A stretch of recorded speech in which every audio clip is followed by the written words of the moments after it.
आपल्याही अंतकरणामध्ये हा सद्भाव जागा व्हावा, कुठेतरी शिवकथेशी आपण एकाग्र व्हावं, नाचावं थोडंसं, त्याच्या त्या भजनाच्या आनंदामध्ये आपण सहभागी व्हावं। भोलेनाथ अखंड भजन करतात, भजन करी महादेव। भोलेनाथ अखंड भजन करतात, मग आपण कथा ऐकत असताना आपणही थोडंसं भजन करावं, त्यात समरस व्हावं, जावं स्वतःला विसरून आपण। आणि स्वतःला विसरल्याशिवाय आनंदच नाही। भान कुठे हरावा माणसाचं? धर्म कार्यामध्ये, धार्मिक क्षेत्रामध्ये, कथा कीर्तनामध्ये भान विसरून जाऊ, मी कोणीतरी आहे हेच विसरलं पाहिजे माणसाने। मला काल आनंद वाटला, आदरणीय ताई ज्या नगरसेविका आहेत बसलेल्या आहेत समोर, म्हणजे त्यांनी तर समोर बसलेले जेंट्स लोक होते ना, त्यांना सगळ्यांना अगदी आनंद घ्या तुम्ही, मी कोणीतरी आहे बाजूला ठेवून द्या। सगळ्यात पहिले जितेंद्र भाऊंपासून सुरुवात केली त्यांनी, आणि आपण तर सगळे आनंद घेता। खरंच हाच खरा भक्तीचा आनंद आहे। आणि मी हेही तुम्हाला सांगितलं, हा आनंद इथेच गायचा, इथले प्रयोग घरी नाही करायचे। इथले प्रयोग जर घरी केले, एक आजीला सांगितलं, आजी नाचा, उड्या मारा, दुसरीकडे कुठे आपल्याला ही संधी नाही। आजी इथं लाजून घरी जाऊन रात्री 2 वाजता उड्या मारायला लागल्या। नातवंड घाबरली, पप्पा आजी उड्या मारायला लागली। घरातल्या लोकांनी पकडले, निरवड्याला घेऊन गेले। अशी गडबड होते। नाचायचं असेल इथे, हसायचं असेल इथे, रडायचं असेल इथे, आनंद इथेच, दुसरीकडे कुठे नाही। आता पहा, कार्तिक स्वामींचा सुंदर सोहळा, त्यांची जन्माची कथा, त्यांचा जन्मोत्सव आपण पाहिला। कार्तिक स्वामी हळूहळू लहानाचे मोठे झाले। ज्या वेळेची आपण वाट पाहत होतो ती वेळ जवळ आली। तारकासुराचा आता अन्याय, लोक देवदेवतावरचा अत्याचार थांबवण्यासाठी एक सूर नवीन निघाला। त्या सुराचं नाव होतं कार्तिक स्वामी। अगदी वडिलांची आज्ञा घेऊन शिवगण देवतांना सोबत घेऊन तारकासुरावर स्वारी केली। अनेक आयुध सोबत घेतली, त्रिशूल, फरशा, पिनाक, बाण, ह्या सगळ्या गोष्टी सोबत घेतल्या। आणि त्या तारकासुरावर असं महाभयंकर युद्ध चालू झालं। एवढं युद्ध चालू झालं, भयंकर असं युद्ध, कलेकलेनं वयात आलेले कार्तिक स्वामी भयंकर असं युद्ध करतात, खूप युद्ध करतात। शिवगण तारकासुराच्या असुरावरती तुडून पडलेला आहे।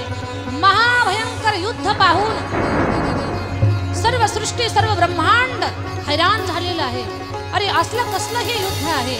तर प्रचंड असं युद्ध पाहून सगळे अवाक झाले, देवता सुद्धा स्तब्ध झाले। अरे जी गोष्ट आपल्याला शक्य नाही ती गोष्ट शिवपुत्र कार्तिक स्वामी सत्य करतायत। ज्या तारकासुरानं आपल्याला हैराण केलं, तो आज तारकासुर घायाळ होतोय। तारकासुरालाही विश्वास बसेना, शिवपुत्र पार्वतीच्या पोटी तर संतान जन्माला आलीच नाही, हा शिवपुत्र कसा जन्माला आला? तो सुद्धा गोंधळात पडला। पाहता पाहता पाहता पाहता कलेकलेनं अनेक आयुधांचा वापर करत कार्तिक स्वामी महाराजांनी असा एक प्रहार केला की तारकासुराचा अंत झाला। कार्तिक स्वामी महाराज की जय। कार्तिकानं तारकासुराचा अंत केला। तारकासुर मरण पावला। आणि तारकासुर मरण पावल्यानंतर तारकासुरांचा अंत झाला। कार्तिक स्वामी आनंदाने वापस आले। आई वडील सगळ्यांनी त्या ठिकाणी कौतुक केलं बाळाचं। आता पुढे शिवजीचा दुसरा पुत्र गणपती बाप्पा, त्यांच्या जन्माची कथा आपण पाहणार आहोत। बापाच्या जन्माची कथा, त्याला काय कारण घडतंय? तर माता पार्वती स्नान करत असतात। स्नान करत असताना भोले बाबा फेरीवरून येतात आणि सरळ कैलासामध्ये आतमध्ये जातात।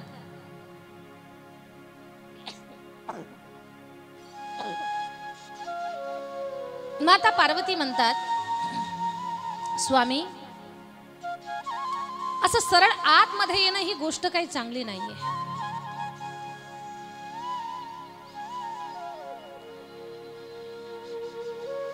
तुम्ही मला अगोदर संकेत देत जा की मी आलोय म्हणून।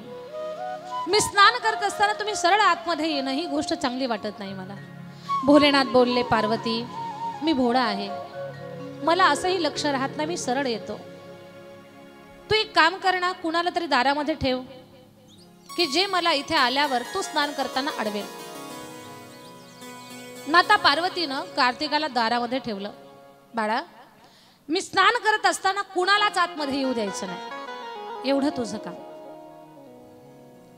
वडील फेरी मारून आले भोले बाबा. कार्तिक स्वामींनी अडवलं नाही, पप्पांच्या कडेवर बसून आतमध्ये गेले. आता बाहेरून वडील आल्यानंतर लेकराला किती आनंद होतो. ज्या घरामध्ये छोटी छोटी लेकरं आहेत त्या आईला तर कौतुकच असतं. आता ना आपला हा छोटा बाळ, त्याचे पप्पा आले ना, किती आनंदाने उड्या मारतोय, त्याला किती खुशी होणार पप्पांना पाहिल्यावर. तर कार्तिक स्वामींनी बाबांना अडवलं नाही, बाबांच्या कडेवर बसून आतमध्ये गेले. माता पार्वती पुन्हा रागात आला. शिवजी काय सांगितलं होतं? पार्वती, कार्तिकानं मला थांबवलंच नाही, तोच माझ्यासोबत आला. कार्तिका, अशी चूक पुन्हा करू नको. ठीक आहे आई. पुन्हा दुसऱ्या दिवशी बसवलं तर पुन्हा दुसऱ्या दिवशी कार्तिक स्वामी अडवले नाही बापांना, बोटाला धरून आतमध्ये ते पण गेले. असं 4-2 वेळा घडलं. 4-2 वेळा घडलंय. माता पार्वती रागात आल्या आणि एक दिवस कार्तिकाला एवढं जोरात बोलतायत, कार्तिका, तू तुझ्या वडिलांचं ऐकतो, माझं ऐकत नाहीस. मला लक्षात येतंय तू माझ्या पोटी जन्माला आला नाही ना, म्हणून तू माझा कुठला शब्द ऐकत नाही. तू माझा पुत्र नाही, माझ्या सवतीचा पुत्र असल्या कारणानं तू असा माझ्यासोबत वागतोय. आणि कार्तिकाच्या कानामागे माता पार्वतीनं जोरात ओढली. बाळ रडायला लागलं. रडणारं बाळ म्हणतं, आई, मी सुद्धा तुझ्या पोटी जन्माला आलो नाही म्हणून तू मला मारलंस ना. मी जर तुझ्या पोटी जन्माला असतो तर तू असं मला मारलं नसतं. तू सुद्धा माझी सख्खी आई नाही. दोघांमध्ये वाद निर्माण झाला. एकीकडे मुलगाही रडतो, एकीकडे पत्नी रडते. शिवजी अडचणीमध्ये आहेत. असे प्रसंग बऱ्याच लोकांच्या जीवनामध्ये उभे राहतात. मुलाला समजावून सांगायचं का पत्नीला समजावून सांगायचं? पार्वतीला सांगतात, पार्वती, तू आई आहेस, थोडं समजून घे. स्वामी, मी आई आहे, पण लेकरांना असं बोलायचं असतं का? मला सावत्राई म्हणतो तो. मुलगा म्हणतो, बाबा, मग आईनं पण मारायचं असतं का? लेकराचं सांत्वन करतात, एकीकडे पत्नीचं सांत्वन करतात. दोघांनाही शांत करण्याचं काम भोलेनाथ करतात. भोलेनाथ बोलले, पार्वती, एक काम कर ना, तू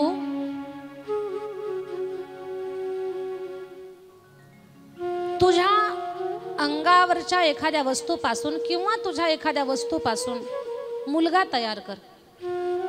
त्याच्यामध्ये प्राण होत. तो तुझा मुलगा तुझा शब्द मोडणार नाही, की जो तुझ्यापासून निर्माण झालेला आहे. माता पार्वती विचारतच होत्या की खरंच आपण आपल्यापासून एक मुलगा तयार करू. मग माता पार्वती विचारात पडल्या की कसा मुलगा तयार करू? स्नानाला बसल्या पण डोक्यामध्ये विचार चक्र आहे. मग लक्षात आलं, अंगावरच्या मळापासून आपण मुलगा बनवू. माता पार्वतीनं अंगावरच्या मळापासून किंवा अंगावरच्या मळाला मुलाचा आकार दिला. 2000 मला वाटतं कोरोनाच्या अगोदर ठाण्यामध्ये माझी कथा होती. म्हणजे ती कथा झाली जस्ट कोरोना चालू झाला. तर ठाण्यामध्ये माझी कथा होती. त्या कथेमध्ये, शिवमहापुराण कथेमध्ये मी सांगितलं की माता पार्वतीनं अंगावरच्या मळापासून मुलगा तयार केला. एक छोटा मुलगा. शहरातली लेकरं ती, त्यांना काय असं डीपमध्ये कुठल्या गोष्टी माहिती नाही. त्यांना असंही विचारा, तुम्हाला दूध कोण देतं? ते म्हणतात, दूधवाला मामा देतो. तर गाय दूध देते, म्हैस दूध देते, इथपर्यंत त्यांना नाही माहिती. तशी ते लेकरं, एक मूल उठलं आणि मला म्हणतात, दीदी, माता पार्वतीनं अंगावरच्या मळापासून मुलगा बनवला. एवढा मळ तयार होण्यासाठी माता पार्वतीनं किती दिवस आंघोळ केली नसेल. मी तर जाम चक्रावूनच गेले. म्हटलं असाही प्रश्न कोणीतरी विचारू शकतात, तर लेकरांचे प्रश्न आहेत ते. आणि खरंय माझ्या ताईंनो, लेकरं काय प्रश्न करतील ना, सांगताच येत नाही. एका छोट्या छोट्या लेकरांनी मला प्रश्न काय करावा, मला वाटते, दीदी आमच्या प्रश्नाचे उत्तर द्याल का? म्हटलं जमलं तर देईल, नाही जमलं तर नाही देणार. नाही म्हणे, उत्तर सांगा आम्हाला. म्हटलं विचारा. म्हणजे साखरेच्या पोत्यामध्ये 4 मुंग्या होत्या. त्यातल्या 3 मुंग्या साखर खात होत्या, एकच मुंगी साखर खात नव्हती. सांगा कारण काय? म्हणणार सर्वच मुंग्या साखर खात असतील, 4ही खात असतील. नाही म्हणे 3च खात होत्या, 1 खात नव्हती. म्हटलं बाळा मला काही सांगता येणार नाही, मुंगी म्हातारी झाली असेल, तिचे दात पडले असतील. म्हणे नाही नाही नीट उत्तर द्या. म्हटलं मला नाही उत्तर देता येत. म्हणे सोपं आहे, तिला डायबिटीज झाला असेल. काय बोलतील ना लेकरं सांगता येत नाही. डायबिटीज झाला असेल. लेकरं फार कठीण, फार विचित्र, कधी कधी गोंधळ घालतात, कधी कधी गडबड करतात, कधी कधी काही कला करतात. एक आजोबा आणि त्यांचा नातू रस्त्यानं चालले होते. समोरून शिक्षक आले आणि कार्ट्यानं 8 दिवसापासून शाळा बुडवलेली होती. गुरुजी दिसले की आजोबाच घाबरले. आजोबा म्हटले बाळा पटकन लप, तुझे गुरुजी समोरून आले. पोरगा काय म्हणाला असेल, आजोबा तुम्हीच लपा, गुरुजी समोरून आलेले आहेत. आजोबा बोलले शाळा तू बुडवली का मी बुडवली वेड्या. म्हणे शाळा मीच बुडवली पण तुम्ही लपा. म्हणे कशामुळे, गुरुजी तुला मारतील, मला काय बोलतील. मुलगा म्हणतो बाबा मला गुरुजी बोलतील न बोलतील हा भाग दुसरा, पण तुम्हाला पण घाबरतील हा पहिला मुद्दा आहे. म्हणे कसं काय. म्हणे मी माझ्या गुरुजींना सांगितलं होतं की माझे आजोबा मेलेत म्हणून. माझे आजोबाच मेलेत आणि त्यांनी जर पाहिलं भूत म्हणतील तुम्हाला तोच लपा. म्हणजे लेकरं काय गडबड करतील ना काही सांगता येत नाही. आपल्याकडे लोक म्हणजे आमची महाराज मंडळी फार विनोदानं सांगतात, पाहुणे घरात आले की लेकरं उलट्याच उड्या मारतात. का उड्या मारतात त्याचं उत्तर अजून सापडलं नाही, पण उड्या मारतात. मग त्या या उलटी उडी त्याला काय म्हणतात, उलट्या उडीला हा कोलांटी उडी म्हणतात ना. कोलाट उडी, कोलांटी उडी असं म्हणतात. उलट्याच उड्या मारतात. मी काय उडीच्या विरोधात नाही बरं, लेकराला उडी मारू द्या, पण त्यांना आईजवळ उडी मारावं, बापाजवळ उडी मारावं का पाहुण्याच्या थोबाडावर. एक तर बिचारा म्हातारा पाहुणा होता, कार्ट्यानं जे उडी मारली म्हाताऱ्या बाबाचे दोन्ही दात ठॉय, एकही दात राहिलं नाही. कधी कधी लेकरं खूप गोंधळ घालतात, खूप गडबड करतात, खूप गडबड. एका गुरुजींनी विद्यार्थ्याला विचारलं, बाळा 15 फळांची नावं सांग. त्यानं सांगितलं आंबा, दुसरा पेरू, तिसरा चिक्कू, आणखी 12 फळांची नावं सांग. जळगाव जिल्ह्यातलंच होतं ते म्हटलं 1 डझन केळी. 12 आणि 3 15. लेकरं विचित्र आहेत. आपली चांगली कथा तरी करू देत आहेत आणि तुम्हालाही कथा ऐकू देत आहेत. जळगाव जिल्ह्यातली छान आहेत तशी. आणखी एक दिवस काही म्हणायचं नाही तुम्हाला, तुमचं काही सांगायचं नाही. इथून गेलं की तुमचं तिकडे सांगायचं. तर त्या लहान मुलानं मला प्रश्न केला, दीदी माता पार्वतीच्या अंगावरच्या मळापासून जर मुलगा झाला तर माता पार्वतीनं किती दिवस आंघोळ केली नसेल. मी तर जाम टेन्शन मध्ये आले. मी म्हटलं बाळा किती दिवस आंघोळ केली नाही हे काय मला माहिती नाही, पण मळ कोणता होता ते तुला सांगते. म्हणे कोणता. म्हणे माता पार्वती स्नान करताना रोज अंगाला उटणं लावतात, उटण्याची ऊब घेतात आणि त्या उटण्याला आकार दिला होता. मूळ गणपतीचं आवाहन केलं त्याच्यामध्ये प्राण ओतले. गणाधीश जो ईश सर्वा गुणांचा, मूळारंभ आरंभ तो निर्गुणाचा. नमो शारदा मूळ चत्वार वाचा, गमू पंथ आनंत या राघवाचा. जय जय रघुवीर समर्थ. मूळ गणपतीचं आवाहन केलं, त्याच्यामध्ये प्राण ओतले, मूल उठून उभं राहिलं. आई माझं काम काय. चांगलं लेकरू अगोदर काम विचारतं नंतर दाम मागतं, पण आपले अगोदर म्हणतात दे चाऊमिनला, बिस्किट पुड्याला, चॉकलेटला पैसे दे, अशी आपली लेकरं बोलतात. पण जे लेकरू म्हणता आई मला अगोदर काम सांग. बाळा मी स्नान करत असताना कोणालाच आतमध्ये येऊ द्यायचं नाही, हेच तुझं काम. आणि यदा कदाचित मुलगा म्हणतो आई मी एखाद्याला अडवलं, त्यानं जर मला विचारलं आम्हाला अडवणारा तू कोण, तर माझं नाव काय. बेटा गणपती बाप्पांचं पहिलं नाव आहे का.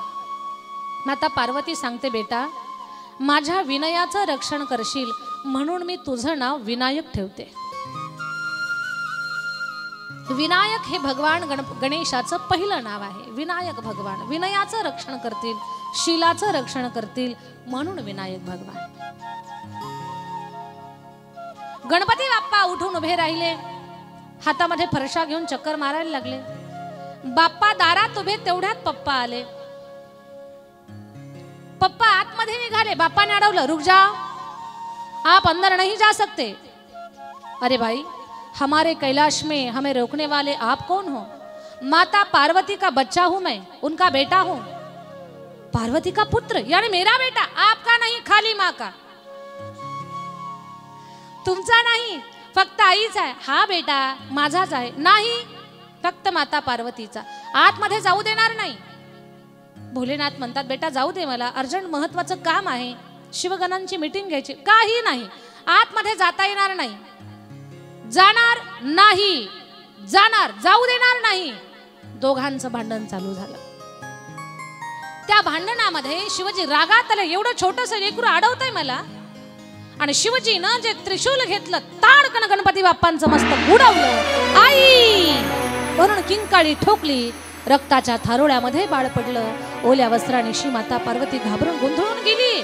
आणि गडबडीनं घाईघाईनं जेव्हा बाहेर आली, तेव्हा पाहिलं रक्ताच्या थारोळ्यामध्ये पडलेलं बाळ. उचललं बाळाला, कवटाळलं, हंबरडा फोडून रडायला लागली. खूप रडते माता पार्वती, खूप रडते. स्वामी, हे काय केलं तुम्ही? माझ्या पुत्राला तुम्ही मारलं, मस्तक उडवलं त्याचं. ही का बापाची भूमिका आहे का? हे काय केलं तुम्ही? माझं मूल जिवंत करून द्या. खूप रडते माता पार्वती. शिवजी विचार करतात, पार्वती रडते ते तिथपर्यंत ठीक आहे. ही जर रागात आली, जर काली झाली, तर माझ्याही छातीवर पाय द्यायला घाबरत नाही.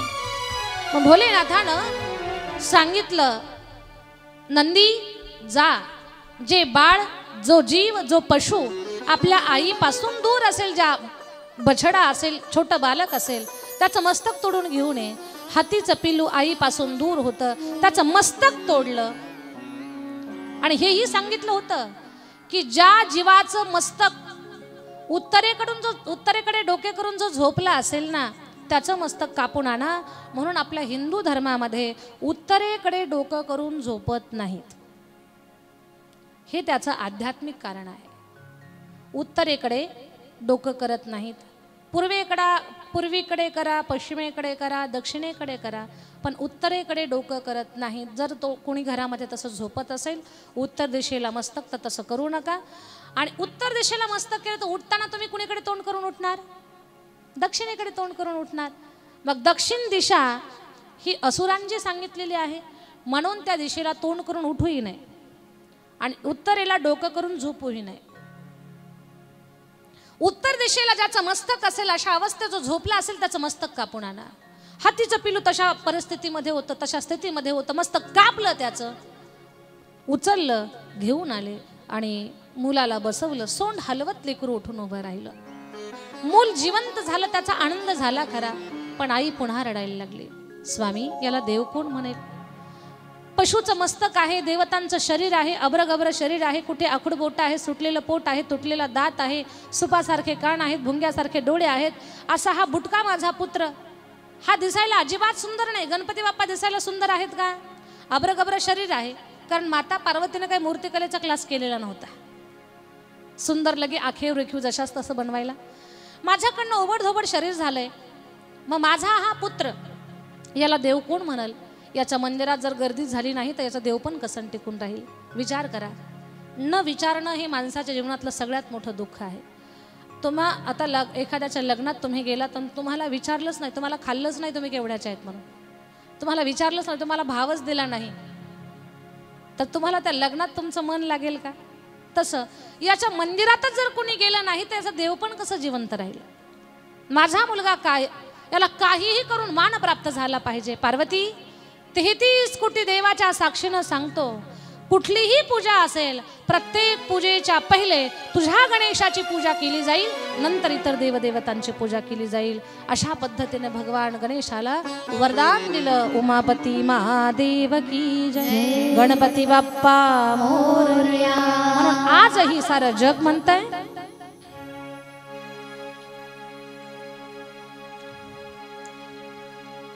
गणपती बाप्पांची स्तुती करतंय. पार्वतीच्या बाळा तुझ्या पायात बाळा पुष्पहारांच्या घातल्यात माळा ताशाचा आवाज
मध्यंतरणाचं भजन लगेच गायचं आपल्याला. उठून उभे राहा सगळेजण,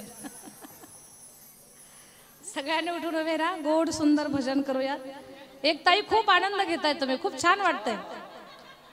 असाही विचार करा, असं कुठे आपण बाहेर जाऊन तर उड्या नाही मारू शकत ना, म्हणजे खरंच यांच्या आनंदाकडे पाहून तर मला वाटतंय आनंद या जीवनाचा. खरंच सगळ्यांनी उठून उभे राहा, एकदम आनंदामध्ये भजन.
गणपती बाप्पांना हत्तीचं मस्तक बसवण्यात आलं.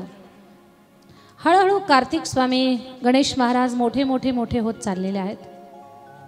मग जेव्हा मुलं मोठी व्हायला लागतात तेव्हा त्यांच्या शिक्षणाचा प्रश्न असतो. शिक्षण झालं की मग त्यांच्या लग्नाचा प्रश्न मायबापाच्या समोर राहतो. तसं शिवपार्वतीला सुद्धा प्रश्न निर्माण झालाय, आता पहिलं लग्न कुणाचं करायचं.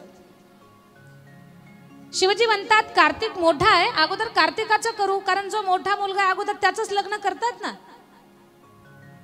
अगोदर कार्तिकाचं करू. माता पार्वती म्हणतात अगोदर गणेशाचं करू, कारण हा तब्येतीनं मोठा झाला.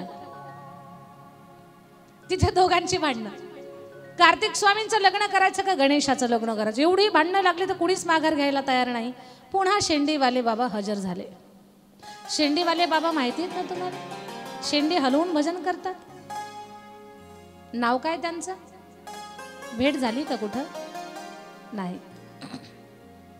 शेंडी हलवून भजन करणारे नारदजी आले. म्हणे का भांडता तुम्ही शिवपार्वती. म्हणे लग्न कुणाचं करायचं. मी तर म्हणतो कार्तिक वयानं मोठा आहे, अगोदर कार्तिकचं. पण पार्वती ऐकायलाच तयार नाही. पार्वती म्हणते हे पोर तर तब्येतीनं मोठं मोठं होत चाललंय, अगोदर त्याचं करू. नारदजीनं सांगितलं हे पहा, शरीरावरनं उंचीवरनं तब्येतीवरनं लग्नाचा विषय नसतो आणि वयावरनंही लग्नाचा विषय नाही. लग्न करण्यासाठी योग्य कोण, जो बल आणि बुद्धी यानं तयार झालेला आहे तो लग्नासाठी योग्य आहे. एखादा वयानं खूप झाला, मोठा झाला, पण लहान लेकरासारख्या त्याच्या जर हरकती असतील तर त्याचंही लग्न कोणी करत नाही. वयानं मोठा झालाय पण सारखा आजारी पडतोय, तब्येत चांगली नाही, आजारी मुलाचं लग्न करेल का कोणी, नाही करणार.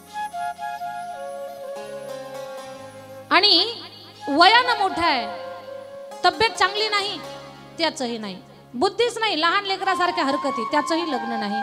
वयासाठी योग्य कोण, ज्याची बल आणि बुद्धी या दोन्हींचा विकास झालेला आहे तो लग्नासाठी योग्य.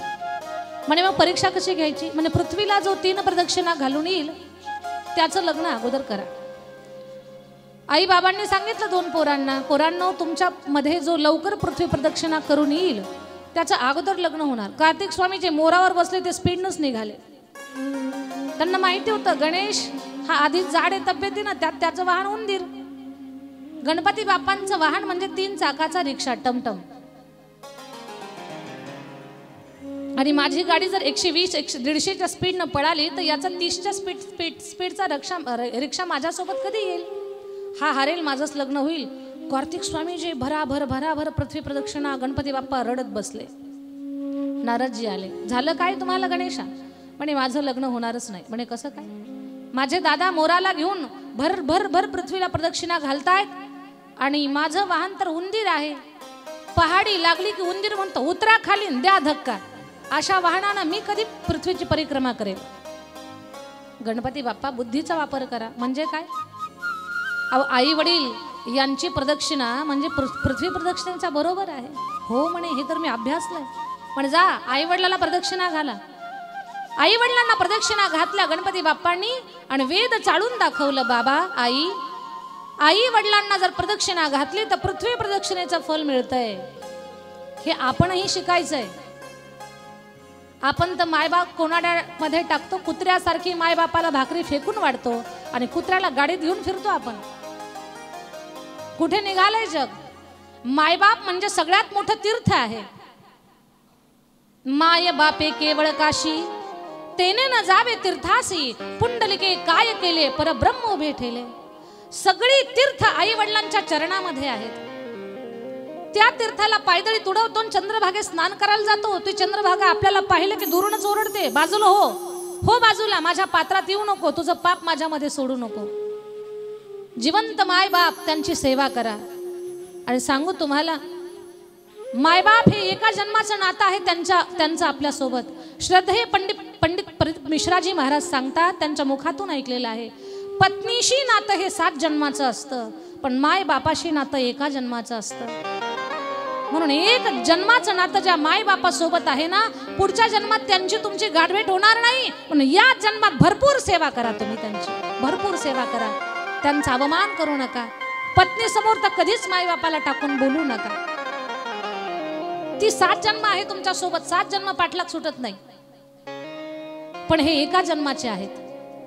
त्यांचा अनादर करू नका. श्रद्धेय मिश्राजी महाराजांनी सांगितलेलं त्यांच्या श्रीमुखातून मी ऐकलेलं आहे. पृथ्वीला प्रदक्षिणा घातल्याचं पुण्य, माय बापाला फेरी घातल्याचं पुण्य एकच आहे. पटलं. आणि मग शिवजी सुद्धा मान्य झाले. शिवजी म्हणतात काही हरकत नाही, आपण गणपती बाप्पांचं लग्न लावून देऊ. मग गणपती बाप्पांचं लग्न लावायचं ठरलं. गणपती बाप्पांच्या लग्नाची तयारी चालू झाली. विश्वदेवाच्या 2 मुली, एका मुलीशी लग्न होणार होतं. काही काहींचं भाग्य जोरावर असतं, जिथं एक भेटत नाही तिथे 2 मुली, रिद्धी आणि सिद्धी यांच्याशी गणपती बाप्पांचा विवाह झाला. गणपती बाप्पा मोरया, मंगलमूर्ती मोरया. गणपती बाप्पांचं लग्नही झालं आणि बाप्पांना 2 मुलंही झाली. त्या मुलांचं नाव आहे शुभ आणि लाभ. लग्नाच्या प्रसंगी आपण आपल्या घराच्या भिंतीवर वरती गणपतीचं चित्र काढतो.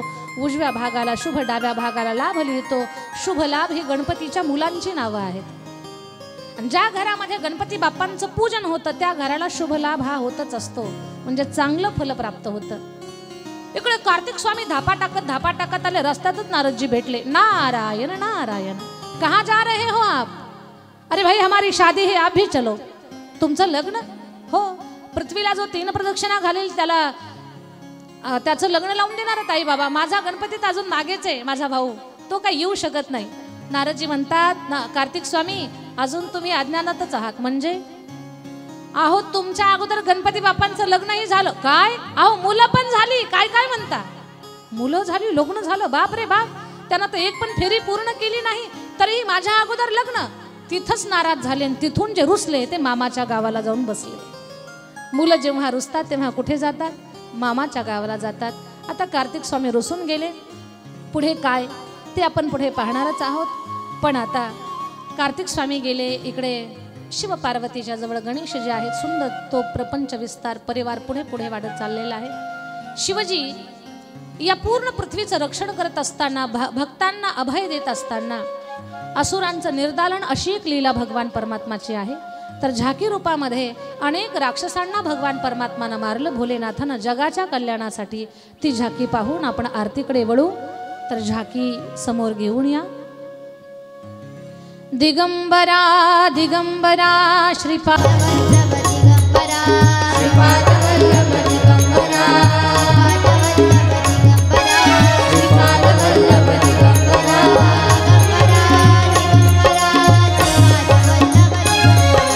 दिगंबरा दिगंबरा श्रीपाद वल्लभ,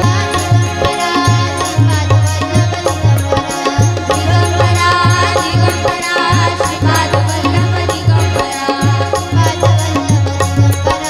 श्रीपाद वल्लभ दिगंबरा, श्रीपाद वल्लभ दिगंबरा,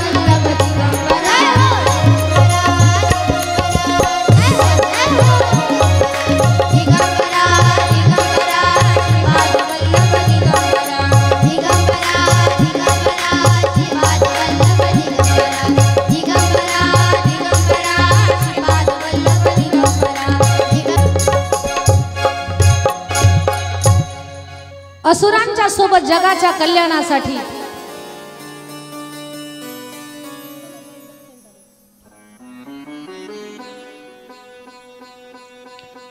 भोलेनाथ आणि असुर यांचं एकेकाचं युद्ध चालू होत आहे. महाभयंकर युद्ध जगाच्या कल्याणासाठी. भोलेनाथ जे असुर शक्तीने उन्मत्त झालेले आहेत, ज्यांच्याकडे असं वाटतंय त्यांना आपल्याकडे महाभयंकर सामर्थ्य आहे, महाभयंकर सामर्थ्य आहे, त्या असुरांचा अहंकार संपवण्यासाठी भोलेनाथ या असुरांच्या सोबत धर्मरक्षणार्थ देवतांना संरक्षण देण्यासाठी महाभयंकर युद्ध करतात. कलेनं युद्ध चालू होतंय. कलेनं युद्ध चालू होतंय. गोल गोल गोल फिरतात, उड्या घालतात, प्रचंड उडी मारतात.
हरे शंकर नमामि शंकर शिव शंकर शंभो हे गिरिजापति हर शंकर शिव शंकर शंभो हर हर शंकर नमामि शंकर शिव शंकर शंभो हे गिरिजापति हर शंकर शिव शंकर शंभो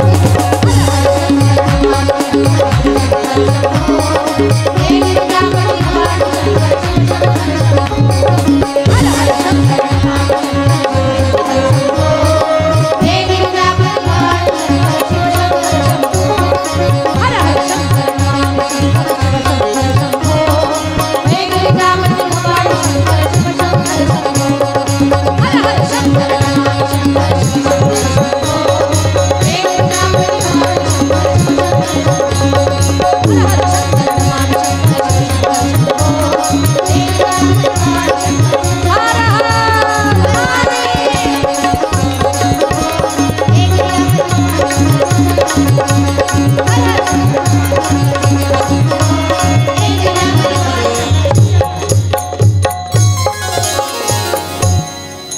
या सुंदर अशा झाकेसाठी सुंदर टाळी वाजवा।